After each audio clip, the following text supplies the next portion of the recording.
Hello, everyone. My name is Juan Botero. We are here ready to start our second webinar from this series, Living Between Spaces, organized by the World Social Initiative Forum. My name is Juan Botero. I'm from Argentina, and I am currently here in Buenos Aires through a very long quarantine now, but still connected to this beautiful impulse that is connecting actually people from all around the world.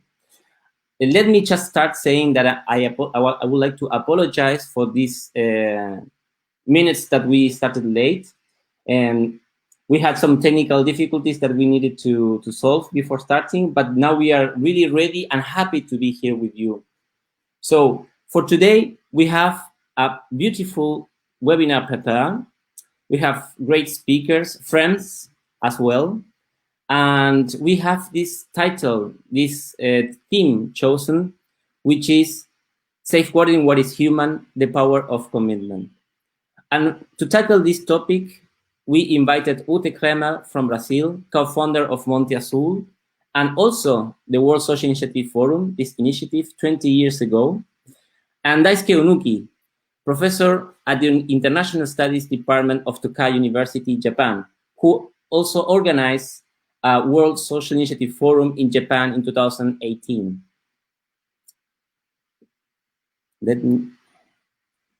And also Joan Sleigh, part of the team, the project leader of the World Social Initiative Forum, is going to be here today with us, carrying us through and connecting all these important experiences and themes and reflections to the vision and mission of the World Social Initiative Forum, and how is this perspective of the future from this impulse. So, hi Joan, hi Daisuke, hi Ute. How are you? Good, thank you. Nice to be here. Thank you. I'm fine. And locked down here for 6 months.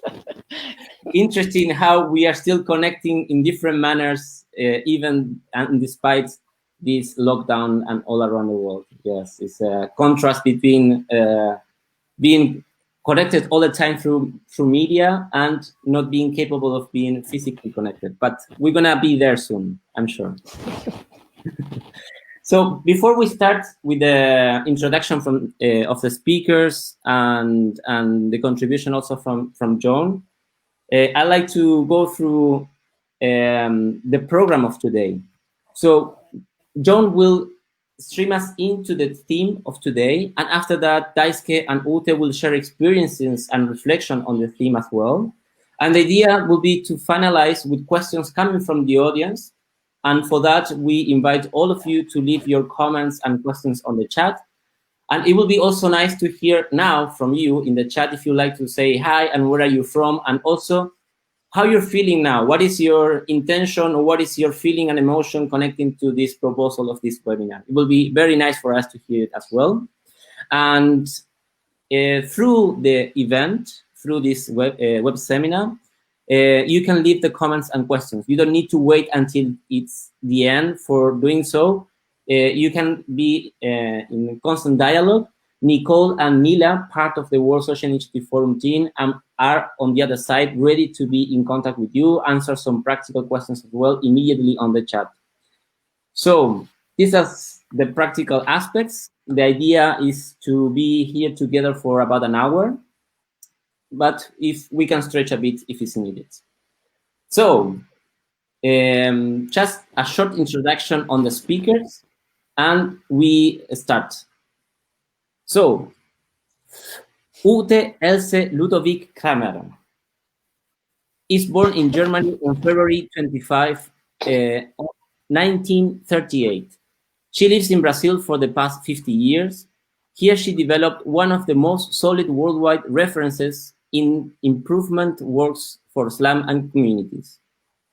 She founded the Association Comunitaria Monte Azul Community Association, the research group Pindorama about Brazilian culture, the Alianza pela Infancia, the Alliance for Childhood, where, among other things, she shares the extensive knowledge she acquired during her many years of work in the child development field with marginalized population. She studied Waldorf pedagogy in the Teacher Training Center in Germany, which became the fundamentals of her work, including that related to the community development of the slums. From 1980, she starts an extensive outreach work as international speaker and publishing books in several languages as an author and co-author in an attempt to spread her extensive experience. Among the books she published are Favela Kinda, Crianza entre Luz y Sombras, A Cuestión Social, Girasol. Transformar is possible, transforming is possible, as another book. She is co-founder of the World Social Initiative Forum, as I said. In 1987, she is honored with the Bundesverdienstkreuz, honored to the Merit Prize from the German government. And in 2012, she became Honor Citizen of Sao Paulo. She's elected as a board member of the Anthroposophical Society in Brazil. Thank you, Ute, for being here today with us. Thank you. I didn't know that I'm so wonderful. I'm sure you are. I'm sure you are. We can still say many other things, I'm sure.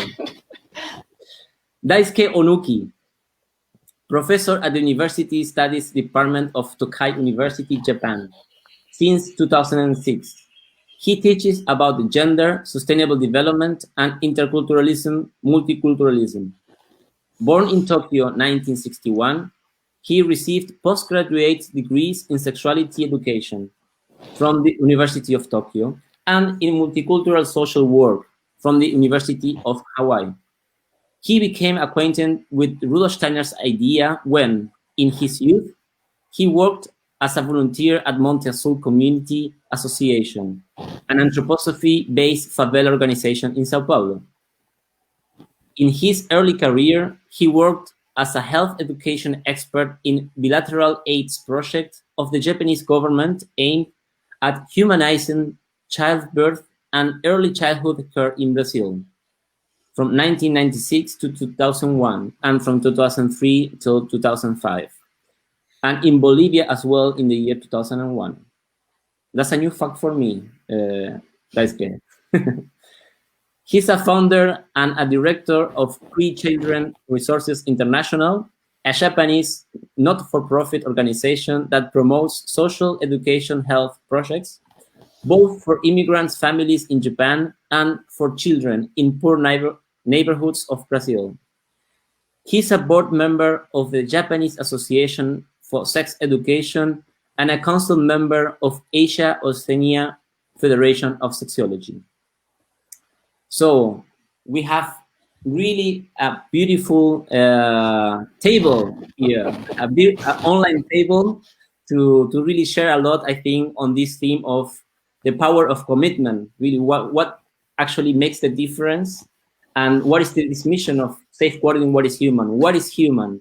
And with this brief introduction into the theme, Joan, I would like you to pick it up and stream us into this theme. Thank you, Juan, for introducing our afternoon, our web seminar, and also from my side, a very warm thank you to Ute Craemer and Daisuke Onuki for being with us today.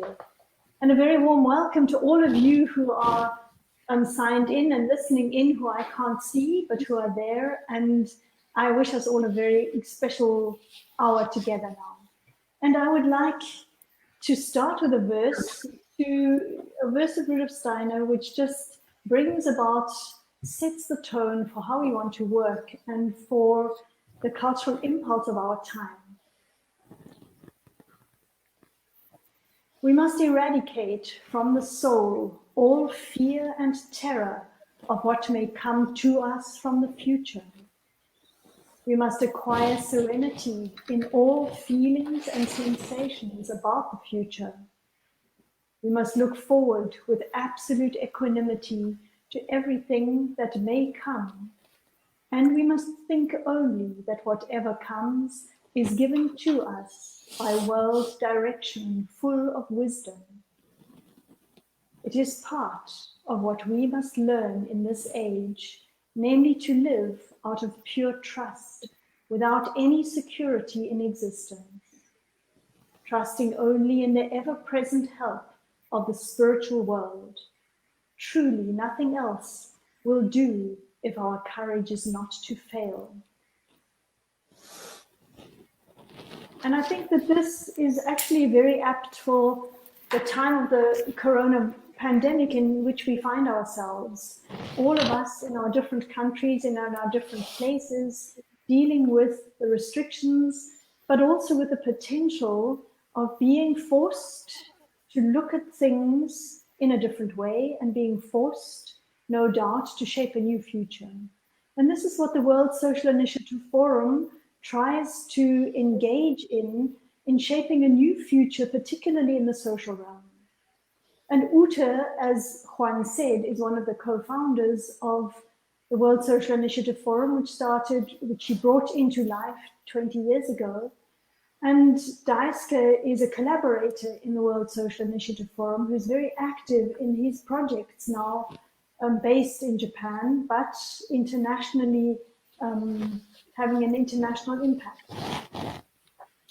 And the World Social Initiative Forum looks at many different social aspects with the intention of developing, out of a spiritual understanding of every human being, trying to develop new communities, a new understanding of community development, social justice as the basis of community development, but also the empowerment of each individual which together form a new concept of community, where we share a collaborative or collective responsibility, but out of our individual capacity.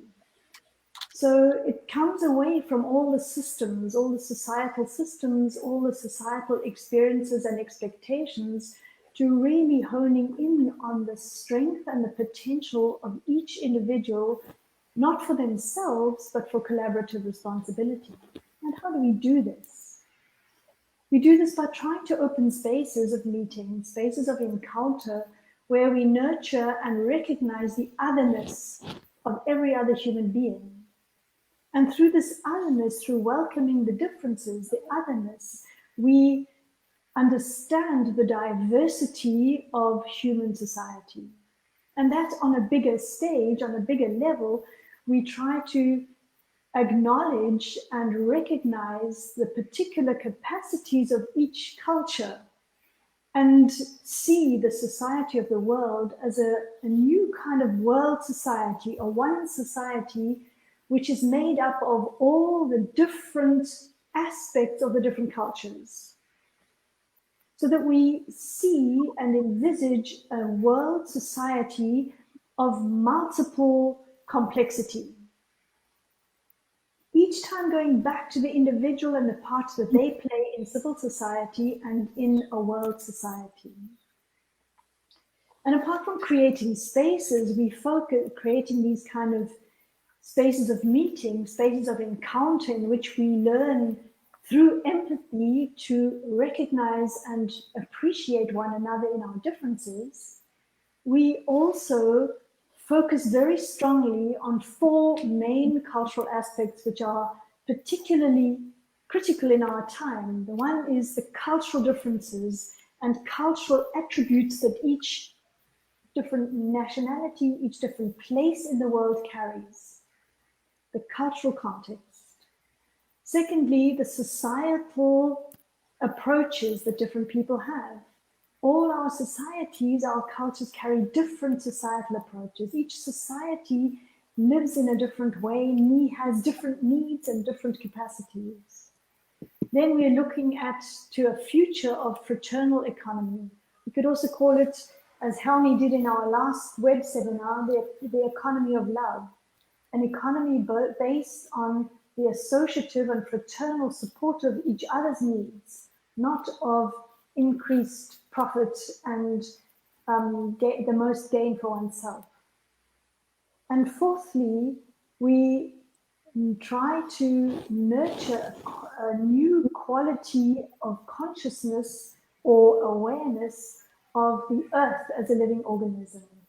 That means we support regenerative agriculture and really try to see that in this time of crisis, the crisis of the climate change, we really focus on the regenerative capacities of the organism of the earth as that mother earth which carries us all. So these are just a few aspects of this big organization and growing organization of the World Social Initiative Forum. And I'm delighted that today we can look at this question of the power of commitment. And many people say that part of our problem today is that we don't have commitment, that we don't know what commitment is and we don't know how to work with commitment. And I would like to just offer a couple of thoughts which I have to the power of commitment. The first is it demands being present, showing up. Commitment means that I need to be there. I need to show up. I need to be present in the situation, in the moment. And what does this depend on, or let's say what opens this call for me to be present is interest. Interest in other human beings, interest in the world situation, interest in a future which is sustainable and healthy. So out of interest, this brings me into presence, and being present is one of the qualities and capacities, I think, which is very necessary for commitment. A second quality is participation, that I need to be engaged in a situation. Commitment is always a relationship between myself and something which I commit to, something which I'm working for and with, let's say. So participation or engagement in that aspect to which I am committed, or that event, or that practice, or that ideal, or that being, that person that I'm committed to. So participation. And this participation is always in motion, it's always in action, and therefore is never static. If we are stuck in our participation, it can go into the extreme of fanaticism. And if I'm not active, not participating, it goes into this other extreme of sitting in my comfort zone, which is also not commitment. But the quality of participation in commitment is also to participate, be awake to a constant change, a constant transformation. And that too belongs to commitment, being engaged in a process of constant transformation. And a third aspect, which for me is important with commitment, is that I understand the purpose. I understand the reason. I understand the direction to which I am committed in its transformative activity as well. So I engage with purpose in something which is meaningful, but I hold to that purpose. I don't let go of it. I understand it and therefore hold on to it, stay with it. And it's not just for when I feel like it and when I feel good about it, but a constant engagement with a particular purpose which I have understood and gives direction to my work. This brings about this quality of responsibility. So to summarize, before I hand over and ask Ute to continue out of her life experience, because both Ute and Daisuke are living examples of the power of commitment. That's why we asked them to speak for us. And just to summarize what my thoughts to this, which I've tried to bring, is that we need to be present. This develops empathy, comes from interest and develops empathy. We need to participate, means engaging in the process of transformation without resisting transformation. And we need to hold on to a purpose, a direction which brings about this collective responsibility. And these qualities are highlighted in these two wonderful people who we have asked to speak now out of their life experience out of a living experience of the power of commitment. Thanks to both of you for being here, and over to Ute. Thank you very much, Joan. I don't know if really I'm able to be so committed, but I try to. As Juan already said, I was born in Germany, and for more than 50 years I live here in Brazil. And the question may be, linking it to your speak, Joan, why am I here? I think when I was a young person, about 70 years ago, so I felt really that I had to realize my own life, to be present in myself. But this could only be if I'm also with the others, to participate in the life of other people. And so destiny sent me to Brazil. And I'm very grateful to Brazil that Brazil received me with open arms.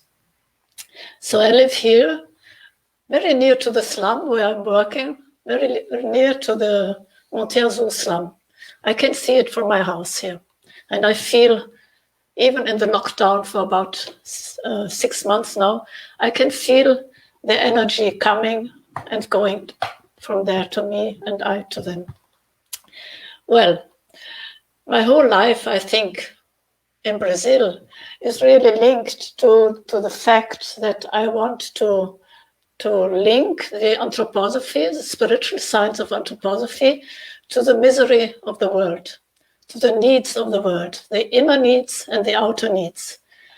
And I think that Rudolf Steiner, who is the founder of anthroposophy, he said something very important for me. He said, you as teacher, and I think you as anthroposophist, or you as a spiritual inspired person, you have to link to the needs of the world. Spirituality is more than only meditating for yourself. You have to lead it, to link it to the misery of the world. And he said something very interesting. He said you have to be revolutionary. I think it's lovely because, of course, he didn't think revolution with arms, with weapons. But I think he thought, well, we have other weapons, feeling, thinking, all kinds of weapons we have. And I think it's very interesting because my aim also in life is also always to make bridges, to build bridges. And one of the bridges is to link anthroposophy, Rudolf Steiner, for instance, with the wisdom of the indigenous people here in Brazil, the Guarani. And they have a saying, to be a fighter, a warrior, without weapons. And so you can see how somebody from the Occidental world, from the European world, and the Brazilian world here is linked in the spirituality in a different way, but it's linked. So I think this is one of the bridges, but there are many bridges I'm trying to build. And one of the bridges also the social bridges. And I would like to say now a very important thing, because the World Social Initiative Forum, like Juan and Joan said, is a big forum, a world forum, once a year, in many countries, in India, in Egypt, in Japan, in Brazil. But the most important, I think, is the follow-up. What is happening after these big congresses?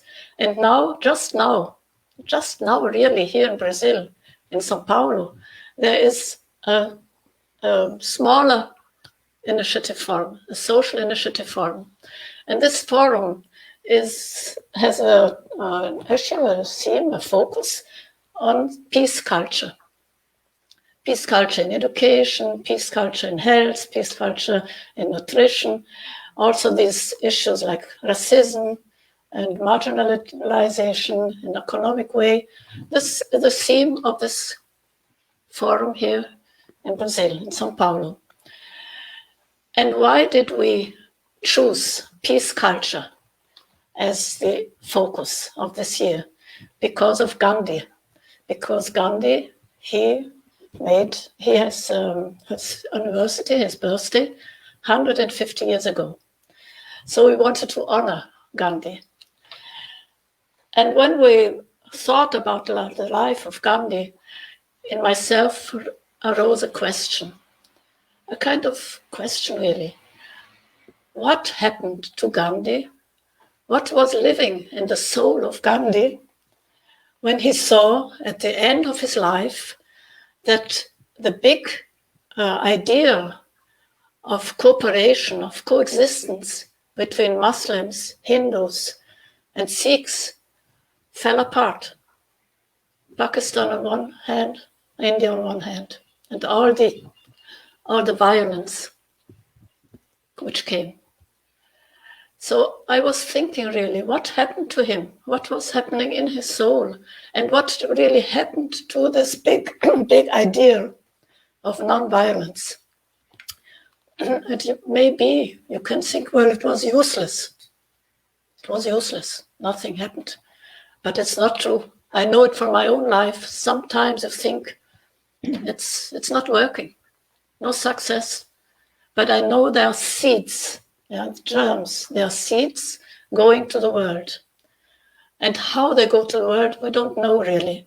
They may go with books and videos, but I think there's also another way that they come to the world through the spiritual world. You can think about that, okay? So that's a kind of reflection I have. But Monte Azul, what is really Monte Azul? Monte Azul is a community. It's a favela, it's a slum. When I knew this slum 40 years ago, more than 40 years, 45 years ago, it was a terrible slum. Afterwards, Daisuke will show some photos also. But for me, it was one of the most important things. How these people living in this slum, how these children living in this slum, how can they really be children? How can they be really what they came to the world? Because every human being, we are coming to the world with a task. We are coming to the world with a mission. But the people in the slum and the children who live in the slum, they also have a mission when they come to the world, to the earth. They have a dream. And how can I help to unfold this dream? Because the outer circumstances of living in a slum without health, without good education, all this misery you can see afterwards on the slum, and I think you already know it. How can they really live the inner core, this pearl, this diamond, which is in the heart of every human being, I think we have to be aware that there's no human being which has not a golden kernel inside himself. So how to unfold, how to get away these obstacles. So I love to participate, to say like Joan said. I love to participate with the life of these people. Many of them lived in my home, and I always went to visit them in their huts. And there were many questions, silent questions, who came out, for instance, from the children with their looks, their eyes, like making a question. What can you give for me? Do you have something for me that I can unfold them myself? But only in the eyes, in the look. Yeah? And the mothers, more concretely, they said, well, I would like to have a better future for my children. Can you help us that they may have a better future for the children? So we made crashes, daycare centers, workshops for the young people, cultural centers, health center, lots of things. And I think now Daisuke, he will show a bit about this and how the experience of people who are not living in the slum, but who come for instance, like Daisuke and many German and South American volunteers, young people, can change their own life living with the people in the slum. So it's a giving and a receiving. Yes. We get different. I got different through living with the slum people. And they also get different because they live with us. Yeah. Please, Daisuke, now it's your turn.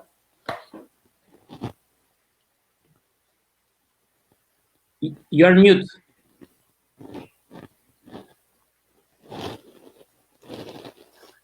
Yes. So Ute Craemer used to, I mean, she always says that Monte Azul is a university. That's where a lot of people spend time to grow together, right? And I was one of the I am one of the graduates of the university.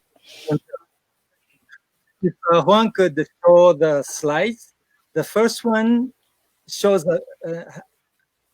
is with a very nice picture of Ute Craemer talking to a child on a bridge in Monte Azul. This is the way how I met Monte Azul, and I met Ute Craemer about 30 years ago when I was 27.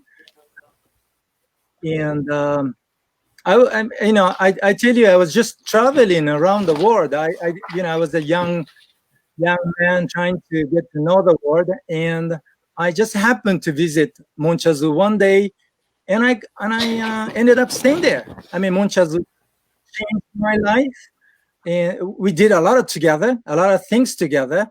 I'm in a sense, I'm a do-oriented person. I really enjoy doing things, making things happen. Monte Azul and Ute and I and Monte Azul and with other people, we did a lot of things together. There's this very big movement of which is called humanization in Brazil, humanization of childbirth, humanization of early childhood, humanization of this, humanization of that. And that was, in a sense, something that was born out of Monte Azul's impulse 30 some years ago. And we've been doing a lot of things together. But at the same time, I think it was my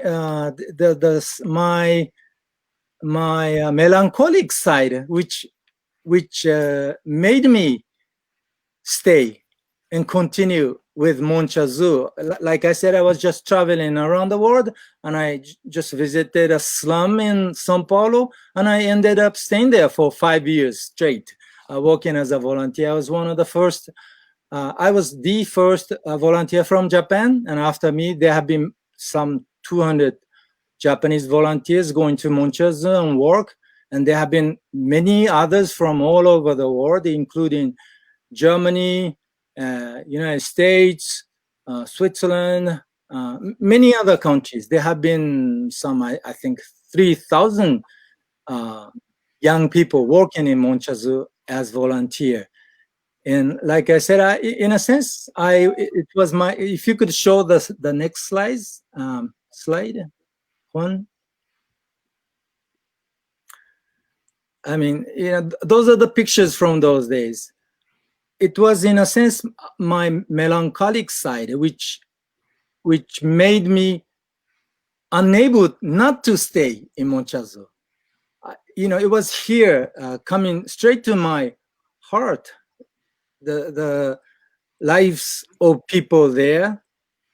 I couldn't stop sharing their lives, sharing life with them.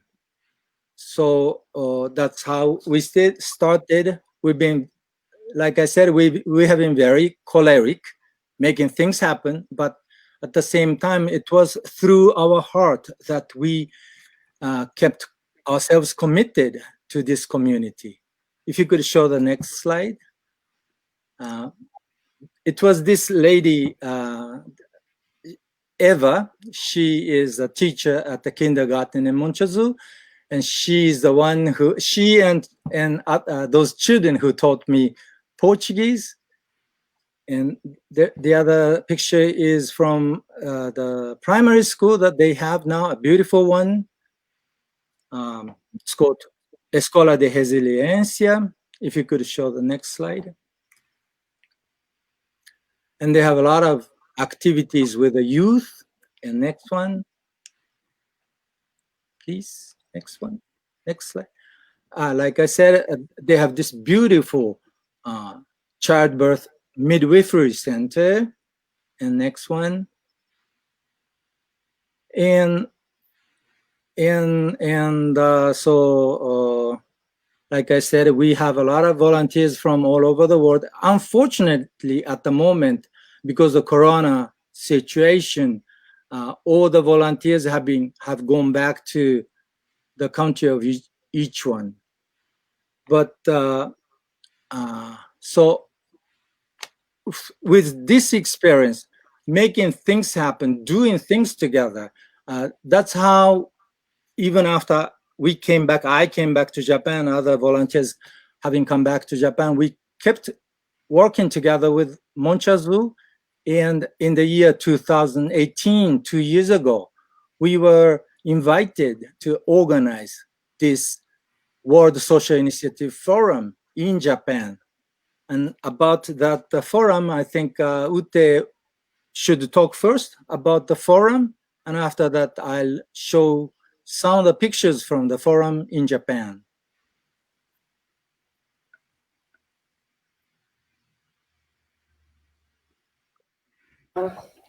Many things happen in the life, very nice things and also sometimes very difficult things. If you work in the slum, or if you work in Brazil and in all these people in all these countries, there are much joy and much how do you say, violence also. So I had to leave Brazil for 1 year because of a kidnapping. And I think it was not so agreeable, but it was very, very important for my life because then I knew lots of things in the world, and for instance, the Alliance for Childhood and many other things, the money stream of spiritual stream, many things, but also met a very courageous woman, Ruth Herritz.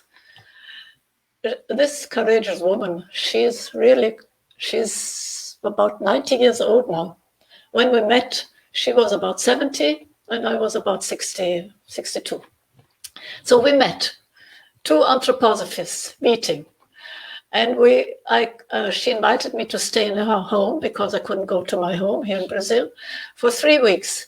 And we studied a lot of things in anthroposophy, and we were thinking about our lives, my life in Brazil and her life where in South Africa, because she was one of the co-founders of the first Waldorf school in the township in Johannesburg. And she thought, she told me lots of these things. And then we thought, well, how can we form a kind of congress, a multicultural congress, or a social forum, a world social forum, where all these people, all these grassroots people can have their word, they can express, they have a voice to express themselves. And not only to express themselves, but one can support the other. Because many of these people, I think most of the people who work with marginalized people, with abused children, or in slums, in townships, in all these kind of settings where you suffer with them. Yeah. How can they really support one another and don't lose their confidence in life and don't give up their work? So how to make these grassroots people courageous, confident, always, and how to make them resilient. Yeah, that's the word. How to make them resilient. So we imagined a kind of forum, a social forum, where on one side, the grassroots people could have their voice, and on the other side, people, interested people, spiritually interested people, social inspired people, also bankers, foundations, could hear these experiences of these people. So to make a bridge between these people. So we had this dream. And this dream, we said, well, we have to realize the dream. only dreaming, it's not sufficient. We have to realize this dream. And so the first social forums were in South Africa, in California, and in Brazil, but small social forums. And then something very important happened. 2015, Joan came to Dormach, and she took it up with all her energy and all her inner commitment, I think. Yes. And so now, from now on, from 2015, it was really linked to the Goetheanum. The social forum idea was linked to the Goetheanum. And many things happened. For instance, in India, then in Brazil, then in Japan. I think Daisuke will say about this afterwards. And then in second, in Egypt. And the next, I think, will be in Africa. I think it will be in Kenya. Yes, I think you can, Daisuke, you can show something about the forum in Japan. And then I have some closing words. Daisuke, you. You're mute, Daisuke.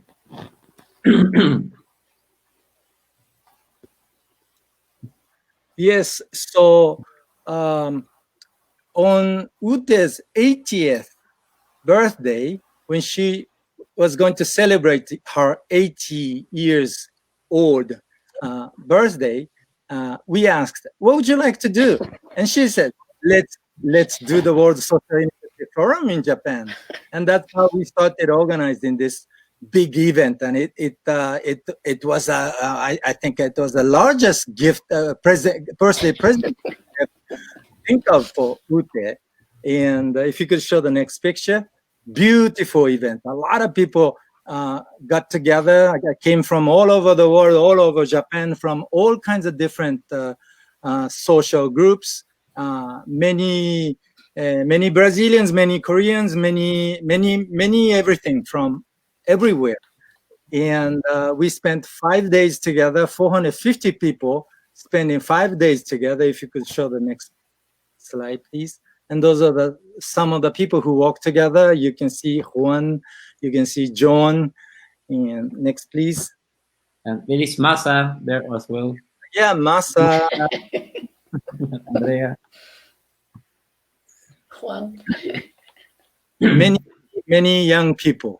Many older people, and many young people participated, partly because we have been doing a lot of seminars, the way how Ute always says, the kind of meeting, gatherings of people from different backgrounds, young people from Urdu schools, from Korean schools, Brazilian schools. And also, we had this beautiful network. We have this beautiful network of schools associated with UNESCO's agenda. So they are called UNESCO associated schools. And we invited those young people from those schools to spend 5 days together, and as well as other people from all over the world. There were people from Capoeira movement. There were Buddhist monks debating with the meaning of life with Ute Craemer. It was so wonderful. Next slide, please. And after that forum, which was which in a sense brought a lot of light to us, but we wanted to understand what light was leading us to. Like they said, it's beautiful to be together, but we have to see what are the follow-ups, what these gatherings mean to us, what we want to do after this. So we spent almost 2 years trying to decide what's the next step, and this idea of, okay, now we want to create a world network of world schools united with the UNESCO's school network, and which we call now, next slide please, World of UNESCO Network. Only this year, we are finally making this happen. And Ute, if you could talk a little bit about, I think you wanted to talk about About what? About the Social Initiative Forum first before No. Yeah, okay. No, you can go ahead. All right. So what are the UNESCO associated schools? For you to be a part of this network, UNESCO expects you to work on 3 important aspects of education. One is about culture, the respect for cultural diversity, which we call freedom in culture. And the second is the global citizenship and gender and non-discrimination, non-violence, which is basically about equality, human rights issues. And the third one is this what Joan mentioned already, environmental education, which is basically about economic life, fraternity, understand that the world is one, united, one. We have only one Earth, this idea. And so these 3 aspects should be included in the education of the school if one wants to be a part of this network. And there are many Waldorf schools all over the world that are already part of this school, and we wanted to get to know each other, work together, and see if we could bring other schools, not necessarily Waldorf, but other schools in our own neighborhood to this idea, right? If you could show the next slide. UNESCO Associated School Network, the idea is to work locally and internationally in networks. Next. And when we formed this network of Waldorf schools that are already part of the UNESCO's project, we saw that there are 2 impulses within us. One is to create international visibility through the participation in this world movement. And the second is a little bit more melancholic, I'd say. It's desire for us to reflect on our own movement, having dialogue with other schools, with other educational movements, with the hope that our own pedagogy would evolve through working together with other like-minded schools. So we could say that there are these two important impulses within this network of Waldorf UNESCO UNESCO associated schools. And if you could show the next one. Because we are in the period of SDGs, Sustainable Development Goals, our work could have a ripple effect to be able to be more visible and to be able to influence the world agenda on education, and also because in 10-year time, this Sustainable Development Goals that project will end, and the world will be discussing a lot about the next stage, post 2030 agenda. So we will have a great opportunity to be a part of this world discussion. Next, please. Next. But also, like I said, I'd say I am also very melancholic. But the Japanese people in general are very melancholic. Our thoughts, our feelings are very inward. We are very feeling oriented, in a sense that we feel the feeling of others. So our interest, we have a very strong interest in meeting others from other movements, to have a dialogue and see what we have together, what we have to learn from them, and what we have to contribute to others. So that's the second objective of the network. If you could show the second, next, please. And that effort can be made in different parts of the world, because in almost all countries, there are UNESCO, local UNESCO associated schools network. So World of Schools being part of this World of UNESCO network could be working together with other movements in their own place. So that's our idea. Next one. And we feel that it would have a ripple effect, inward ripple effect. We would be able to have a better communication within the world of movement, learning from each other, but also learning from others, right? So that's something that we are very excited about, and we have been talking about this very often, I'd say, this year, hoping that next year we'll be able to come back to meeting in person with each other. If not, we will continue doing this online, but we really want to meet people and share this feeling together. Yes?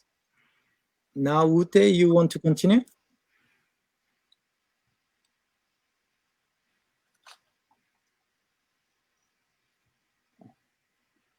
Juan, maybe you can direct it. I can say something in the end, but not now. Okay, thank you very much, Daisuke, for this. This beautiful. It's very beautiful how you shared this connection between the forum, your experience in Brazil, how was a big impact in your life, and nowadays, what is the future? No, all this vision and mission that you carry within you, and that you share it with us. So thank you for that, and it's very nice to see all the red thread. And now we are heading towards the end of this web seminar, and I would like to start with some questions. That we enter maybe for a few minutes into a dialogue, and I would like to open with one question, which is directed to this point in each one's lives, this shifting moment, this moment of commitment was like a special moment that it was like a revelation of truth, like from now on, this is what it's gonna be, or was something that was more like building up? I don't know, maybe if you Ute, and then you, Daisuke, could share, not very long, but just like, how was this moment of this commitment in your life? Maybe I talk. Yeah. No, please. I talk first. Yeah. Okay, Daisuke. Yeah. I mean, to me, my life before Monte Azul, before Brazil, is one thing, and after that is another, totally different. I mean, I can't imagine my life without having met Ute, having met Monte Azul, having learned Portuguese. Half of my brain is thinking in Portuguese now. I mean, I can't imagine the day when I didn't do that. Right? That happened the day when I visited Monte Azul. I mean, like I said, I was just traveling around the world, young boy traveling around the world, just, curious about the people in favela. And then I met those people in Monte Azul. Actually, it was Angela, the midwife. And I mean, I could see that something was there. I mean, I really wanted to know what it was. But it took time for me to decide to say something. May I stay to be a volunteer? I mean, it took courage for me to say that. It took like, half an hour for me to think about that. Then I thought I heard a voice. I actually did hear a voice telling me, Daisuke, say it. Ask it. Right? I heard it. I mean, I remember hearing it, but I don't remember. The next second, I didn't know where it came from. I didn't remember if it was true, real. But many, many years later, I kept telling my young Daisuke from me, because I know now that I couldn't have started this beautiful life without having said that. So I keep telling Daisuke, young Daisuke, say it, right? So that's something that you experience once in your life. You hear from the future to do something, because your future you will know that you have to do it, right? So I remember that moment very clearly. Well, that's Daisuke, but I didn't hear any voice. No lightning came to my spirit in my head. But it's, I think it's the same thing, that my life before Brazil and my life after Brazil. So because my life before Brazil was linked to India, to Egypt, to the slave countries, to Russia, and all these countries in the East. Yeah? And I didn't have any relation to America, to Latin America, and to Brazil, no relation at all. But I wanted to be a volunteer in a third world country, and there was no place for me. So I think the destiny, my higher self, said, you have to go to Brazil. And there really I found people who I felt they have to do with my life. Yeah. As a volunteer already, in the slum where I worked as a volunteer, and afterwards here in Brazil. But there was no voice and no lightning. But in my life is long, it's about 8 years ago. So in the last years, I really had this clear image of something new coming.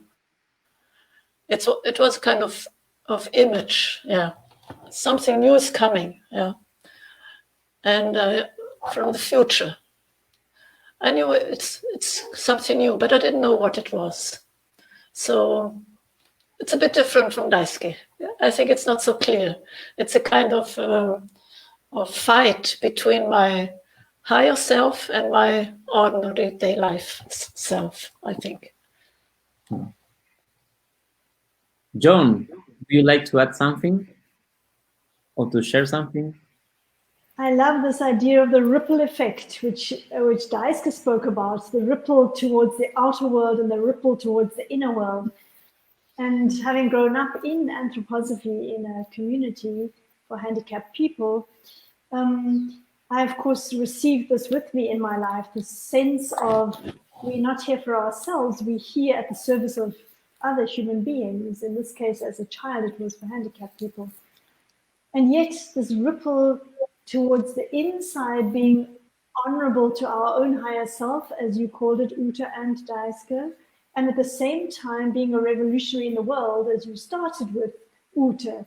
These two, to bring these two into coherence with each other, I think that's where commitment is for me. And sometimes I'm more committed to the outside world, and then I forget about my own, that commitment to my own higher self, and I kind of usurp it or forget about it. And that comes then as something from destiny, comes always to remind me. So, you know, this commitment is staying in congruence with oneself as integrated in the world. And to me, that's an ongoing process. I can't say that I've been committed. What I can say is I'm committed to life, and I'm committed to people, to humanity, to human beings. And for me, that's an ongoing process of transformation, as I said, but also it requires my participation. It calls me always to stay active, to stay involved, to show up, to stay in the present moment. It's not always so easy, but that's what my life commitment asks of me. Thank you. Well, we are actually on time now. So before we close, I like to remind everyone that we are leaving a link on the chat of the Facebook page for a feedback form. For us, it's very important how was this seminar for you, and so we can, and also if you like to stream some ideas for us for future occasions, we'll be very grateful for that. And also remind you about the open invitation to be part of the network in the sense of the workshops we are preparing starting from the 16th of October. These web seminars are more like it's an invitation to join us through the chat and being out there. and following this event. But we are also preparing some workshops that all these themes that we are talking now here about the how is the connection between anthroposophy and needs of the world, or what is this power of commitment, what is these shifting moments, or the courage needed to take certain kind of actions, and also what is the current challenges of each organization nowadays of this network, because Monte Azul will be one of these cases. So this project for the Waldorf UNESCO education is another project, but we have many others all around the world, and all of them are sharing different challenges, but many times same challenges. So the idea is to invite you all to these workshops together, in which we will be diving into those challenges, sharing experiences, and hopefully nourishing one another. And also, all this work is streaming into the gathering of next year in July in the Mediterranean. So you are all also invited to that. And I just wanted to remind you and invite you again to all of you. And then, as a closing remark, I would like to give back the chance for Ute, Daisuke, and Joan to find maybe a last picture or a last comment to close up today's web seminar. Who would like to start? Maybe with the intention of thinking about those other people there on the other side. Some of them maybe with these feelings from Daisuke, this call for courage to step into an action. Maybe some others with a big organization on their shoulders as responsibility and going through this pandemic moment. So I'd like to invite you to think about all those other people following us and do this last comment or share thoughts on this topic of today. Yes. I want to remember the verse that Joan said in the beginning. And for me, it's very important because it speaks about the courage and also the confidence, the trust in humanity. And I don't know if I'm a bit radical, rigid, but I think, like I tried to explain, that in every human being, there's really a spiritual core. There's a diamond, and we can help to unfold this inner core of every human being. But I don't know, I think now we really have to do this. Not only if we want to do it. I think we have a kind of obligation to do this, because the world is really in flames. And I think if we neglect to help realizing the dignity, the human dignity in our neighbors and in the people who are around us, to help to unfold this inner core, we are disconnected also with our own humanity in ourselves, and the humanity as a whole also, the whole world. So I think the World Social Initiative has one of these aims, I think, is this, to build, to be a kind of building stone of this big ideal to develop a free and creative thinking, to have a compassive feeling, compassion for the other, and to have a healing will, all-embracing healing will for the world, for our future. Thank you. Yeah, I'm so glad to be going through this very difficult moment of our history, together with these wonderful friends who I had an incredible opportunity to meet with before, being a part of this transformation together. And I take the three invitations of UNESCO very seriously. We really have to do it. We have to really, I think this crisis is bringing us an incredible opportunity to really reflect on our life. And that the culture, diversity, respect, and also the human rights issue for all the people all over the world, and the future generation through our actions, economical action. Otherwise, the earth will die. And we really have this incredible opportunity at this moment to really stop and reflect and make real changes. And I'm so grateful, like I said, to be with you and with other people together going through this. Thank you.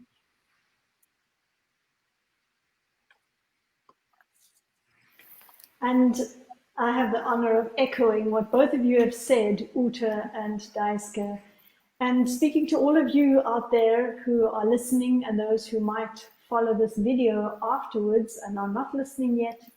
This is a call to action. This is an invitation to join with us.